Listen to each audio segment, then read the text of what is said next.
blessed individuals of Brazil.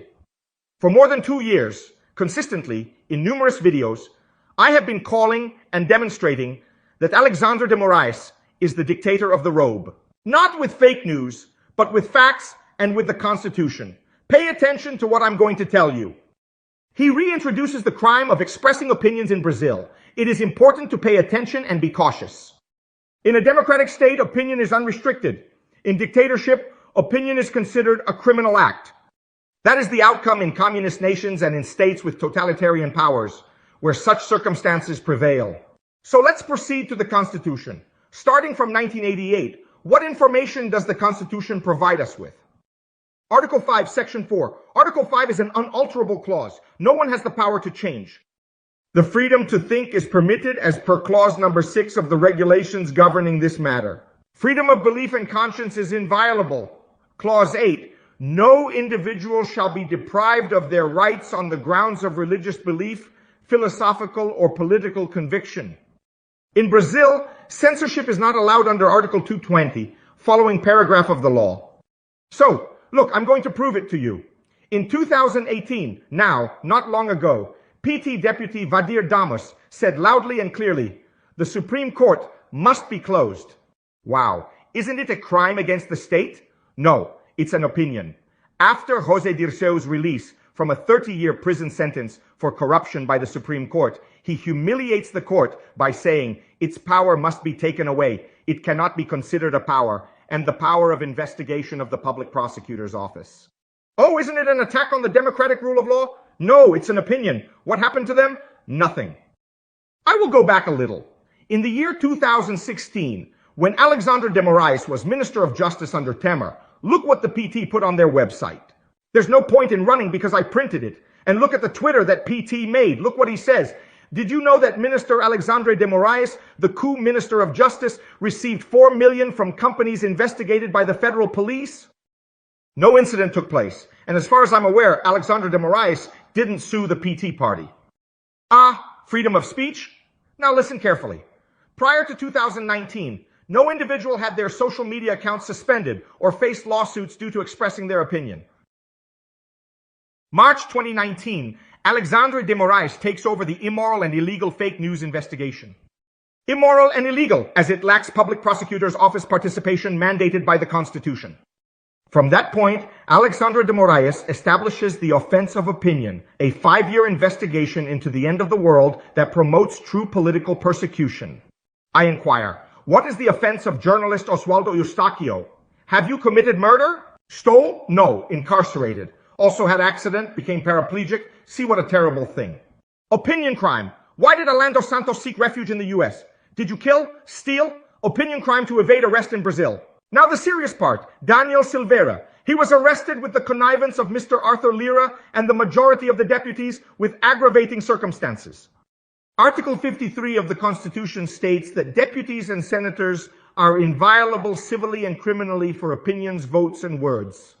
What is his wrongdoing? Opinion. Social media platforms being censored by deputies. Citizens left without control or recourse. What is the crime?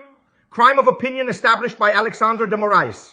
My people, the saga of the Toga dictator doesn't stop there. In the year 2023, he issued a threat to suspend Telegram. Are you aware of the reason behind this?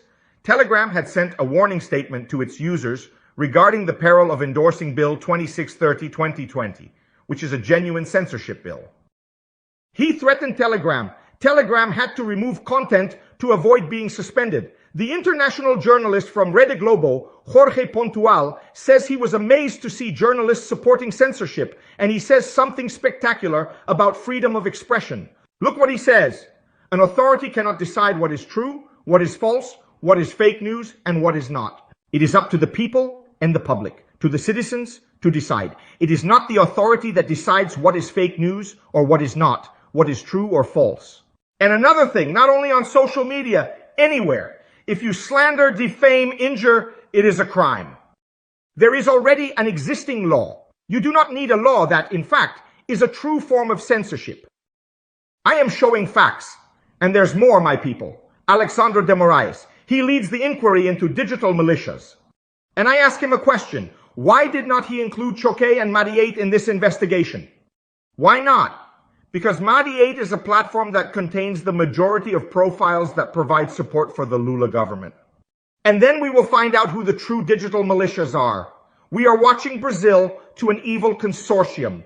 O Globo, Alexandre de Moraes, and the Lula government. Do you want me to prove it? First, Alexandre Moraes suspended the $1 million fines from the federal revenue to Globo artists and journalists. Globo is Alexandre Moraes' official press.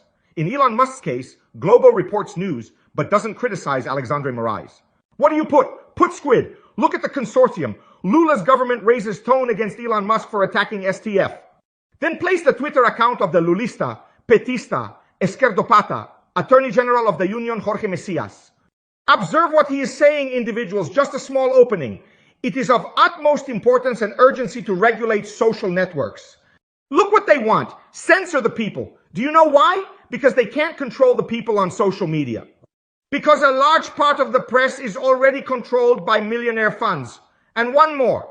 No, I repeat, no democratic nation in the world has control over the people's opinion on their social networks. Elon Musk is contributing more to Brazilian democracy than a significant portion of the deputies under the command of Mr. Arthur Lira, of what a significant part of the senators commanded by Mr. Rodrigo Pacheco. The Senate has a moral and constitutional duty to open a deep CPI to investigate the illegalities and attacks of the toga dictator Alexandre de Moraes against the democratic state, which is crucial for upholding democracy and the rule of law. Now see joke of year. See Alexandre Moraes to start investigation against Elon Musk. He must remain awake. He is worried. Alexandre Moraes, now you will encounter a formidable individual. A sneeze from this individual, regardless of location, is audible to the entire global population. The entire world becomes aware of the events unfolding in Brazil's democratic system. Could this potentially cause serious damage to our nation? It is indeed a shame and deeply concerning to witness the actions of Alexandre de Moraes, which go against the very foundations of our democracy. I finish this video by saying thank you, Elon Musk, for exposing to the world what is happening against the democracy of the Brazilian nation. And you, dictator of the robe, Alexandre Moraes, I say, your time will come, either by divine justice or by the pressure of the Brazilian people, who are the supreme power of the nation, according to our Constitution. And I make an appeal to the individuals. On the 21st of April, at 10 in the morning, at Copacabana Beach, we will provide a response to all of this. May God bless Brazil, may God bless you and your family, and may He deliver us from these evil men who want to silence the voice of the Brazilian people. May God bless everyone.